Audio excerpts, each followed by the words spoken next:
Oi, gente. Hoje vamos conversar sobre o Wicked, parte 2, que é um filme que eu vi a primeira parte, né, no ano passado, e eu não tinha contato com a peça da Broadway, que é a peça em que o filme se baseia. Tem também o livro, mas o filme se baseia na peça. Então, eu não tinha contato ali com aquele universo de Wicked, ainda que eu já tivesse assistido o Mágico de Oz. E eu gostei muito do filme. Eu acho que ele consegue trazer muito a emoção do musical.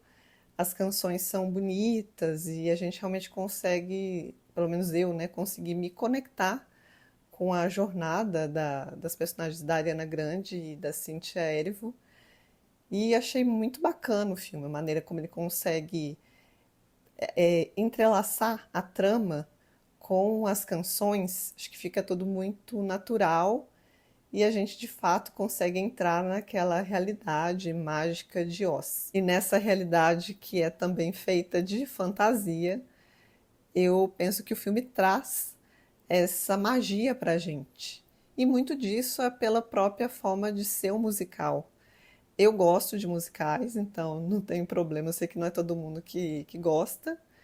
Eu, pessoalmente, adoro. E o Wicked, eu acho que ele tem muito disso, a parte um de você de fato sentir aquelas canções, você sair do cinema ainda com aquelas canções com você. Eu acho que isso é muito bacana, quando o musical realmente te leva para essa realidade. E foi muito o que eu senti com a parte um de Wicked. Já a parte 2 de Wicked, eu adianto que eu não tive essa mesma experiência de fato me sentir mais próxima ali daquele universo, daquele mundo de Oz. E a própria magia do filme, na segunda parte, eu acho que ela declina. Porque até no quesito canções, tem um diferencial que é grande, que é relevante. E aí eu acho que a experiência se torna menos deslumbrante do que no primeiro filme. Portanto, eu fiquei um pouco dividida, porque enquanto eu estava assistindo ao filme, eu estava gostando do filme. Não é que é um filme que eu achei ruim, longe disso, mas sabe quando falta alguma coisa? Que você tá vendo, mas parece que falta aquilo que o primeiro tem. E só para situar, o segundo filme, ele se passa um pouco tempo depois dos últimos acontecimentos da parte um. Então, depois que a Elphaba desmascara, né, o mágico de Oz, e ela decide não se juntar a ele, que é o que acontece no final do primeiro filme, que tem aquela sequência belíssima, né, de Defying Gravity, que para mim é a mais bonita de Wicked, né? Colocando os dois aí para jogo. E aí a gente é levado de volta àquela realidade ali de Oz, em que o contexto político está bem mais complicado. A Elphaba está sendo caçada e a Glinda ela fica com uma parte meio quase que fazer um marketing positivo de Oz para que as pessoas, né, os habitantes de Oz não fiquem desesperados. Então a Glinda está nessa posição e a Elphaba ela desapareceu, embora ela tenha ali os relances dela de vez em quando, mas ninguém sabe exatamente onde ela está. Essa segunda parte tem que lidar então com esse contexto político que envolve uma radicalização no silenciamento, né, dos animais, que a gente já viu na parte um, que aqui vai ser pior ainda, até com os próprios animais, os que ainda não foram presos, tentando sair de Oz, e qual o lugar que a Elphaba ocupa nessa dinâmica, né? Já que ela quer tentar ajudá-los. Então ele vai lidar também com as decisões da Elphaba, com a solidão dela, já que ela está isolada, e também com um amadurecimento barra reposicionamento da Glinda, que vai ser interessante. Eu acho que é um dos pontos que eu mais gostei de acompanhar. Portanto, tem muita coisa acontecendo em Wicked parte 2 e eu acho que às vezes as coisas ficam um pouco ali corridas, ainda que o filme tenha um tempo considerável, né? São 2 horas e 20 de filme, um pouco menor do que a parte um, mas ainda assim tem bastante coisa para acontecer. E às vezes eu acho que o essencial, que é a parte mais até emocional do filme, que vai dizer das duas, da Elphaba e da Glinda, né? Na maneira como elas vão se reconectando, tentando encontrar o próprio caminho, cada uma à sua maneira, às vezes vai ficar um pouco brusco, sabe? Eu acho que tem algumas passagens que são muito bruscas e que a gente percebe a diferença assim do primeiro filme, que ele fazia transições que eu acho que eram mais naturais. Aqui vai ter, por exemplo, um conflito entre a Elphaba e a Glinda, que envolve o Fiero. E assim, essa parte acho que foi uma das que mais me chamou a atenção, a cena que envolve ela, porque ao mesmo tempo que a Glinda e a Elphaba estão muito próximas, que elas se reencontram, de repente tudo muda quando uma decisão é tomada por um dos três ali e as duas correm o risco de se afastar de novo. Então não é a decisão em si, mas eu acho que a maneira como a narrativa vai desenvolver isso. E não é só esse momento, tem outros também que vão nessa direção. E aí eu fico com a impressão de que falta aquele cuidado que a gente viu na parte um até para construir essas transições de emoções que eu acho que os personagens vão realmente vivenciar ali. E por falar em transição, tem algo que eu mencionei no início do vídeo que diz respeito às canções e a maneira como elas potencializam a narrativa. Porque se a gente pensar em Wicked parte um, a maneira como ele termina, que é aquele momento belíssimo de Defying Gravity, ali a gente tem um clímax realmente, assim, é um ápice, né? É um momento que eu acho que ele traz muita emoção e que é muito importante para a personagem da Elphaba.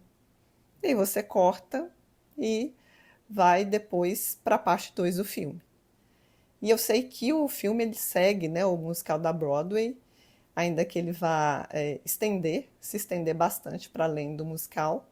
Então tem material de base que ele segue, mas é difícil às vezes você manter o mesmo nível de emoção daquilo que está ali na parte um, né? Que é uma parte introdutória, que a gente está conhecendo os personagens, os conflitos deles, que tem aquela aproximação bonita entre a Glinda e a Elphaba.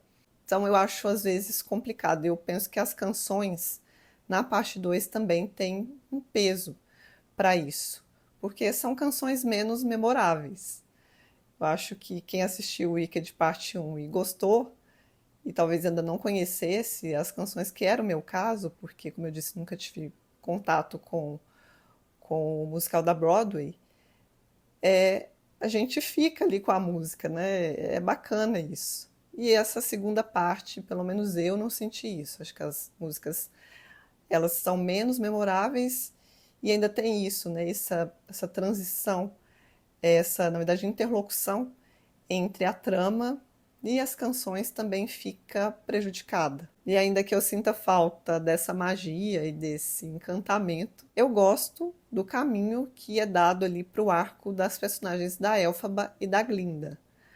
A Glinda, né, acho que vocês vão se lembrar daquele meio de transporte que ela usa, que vai aparecer aqui de uma maneira mais aprofundada no segundo filme, que é aquela bolha, né, aquela espécie de bolha.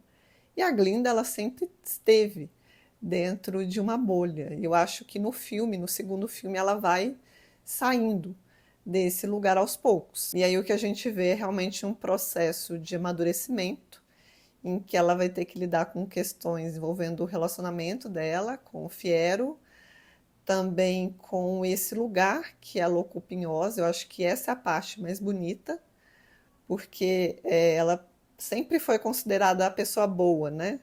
No primeiro filme, até quando ela ainda não era tão boa assim. E eu acho que ela vai ressignificar esse lugar da bondade e também como ela pode se posicionar nessa dinâmica entre Oz e os habitantes de Oz. Então, no final do filme, principalmente, ela vai tomar algumas decisões que eu acho que são muito interessantes, em que a gente vê mais uma força e uma coragem dela. Já a Elphaba, embora ela queira ajudar Oz, a maneira dela, o que ela vai percebendo é que daquele jeito ali não funcionaria.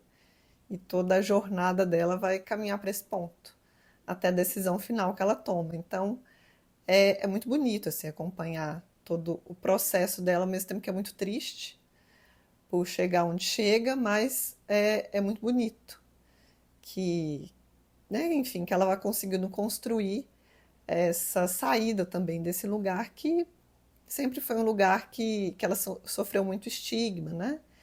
Em que ela sempre foi marginalizada. E às vezes se retirar desse lugar pode ser a saída menos agressiva para quem está, de fato, lutando de frente com tudo isso que foi construído realmente ali, né? Então, é como se Oz realmente precisasse de alguém que represente essa força do mal e acaba que a Elphaba foi eleita, né, para ser essa representante pelo mágico e por outras pessoas. Então, é isso. Acho que o final do filme, a escolha que ela faz, diz disso, assim, desse se retirar para poder conseguir seguir um caminho diferente. Tem, portanto, uma beleza e força nesse movimento, que envolve tanto a ternura e o carinho que a Elphaba e a Glinda têm uma pela outra, quanto pela jornada solo que cada uma vai estabelecer. Mas ainda assim eu senti falta desse algo a mais,